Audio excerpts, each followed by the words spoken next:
ভারতের পশ্চিমবঙ্গের ১৩৮ বছরের পুরনো আর.জি. কর মেডিকেল কলেজের এক চিকিৎসককে ধর্ষণের পর হত্যা ঘিরে ভারত জুড়ে ছড়িয়ে পড়েছে বিক্ষোভ। ওই ঘটনায় উত্তাল হয়ে উঠেছে গোটা পশ্চিমবঙ্গ।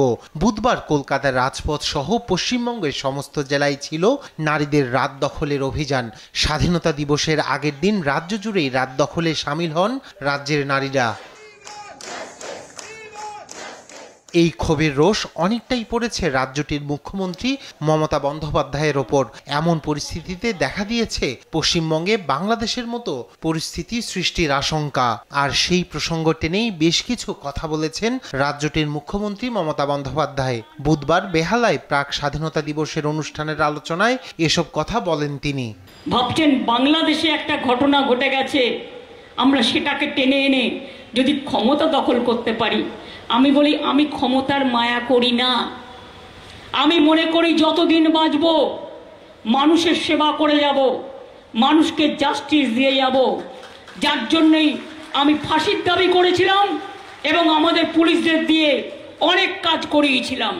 আর.জি. করের ঘটনার প্রতিবাদে যে আন্দোলন চলছে তা বিশেষ রাজনৈতিক দল পরিকল্পিতভাবে করাচ্ছেন বলে মন্তব্য করেন মমতা বন্দ্যোপাধ্যায়। তার পরিবারকে সমবেদনা জানাবেন, তা না করে সিপিএম বিজেপি আপনারা রাজনীতি করছেন। কুকথা, অকথা, মিথ্যা, কুৎসা, অপপ্রচারের ঢেউ করছেন। তার কারণ বাংলায় শান্তি থাক, এটা আপনারা চান না। বাংলা মা ভালো থাক, এটা আপনারা চান না। বাংলার বদনাম করতে চান আপনারা সারা পৃথিবী জুড়ে, তাই আপনারা এই রাজনীতি করছেন। এদিকে চিকিৎসকের মৃত্যুর ঘটনায় দোষী ব্যক্তির চরম শাস্তির দাবিতে পথে নামছেন মমতা। আগামী ১৬ আগস্ট বিকেল ৩টায় কলকাতার মৌলালির মোড়ে সব কর্মীদের জমায়েত হওয়ার ঘোষণা দিয়েছেন তিনি।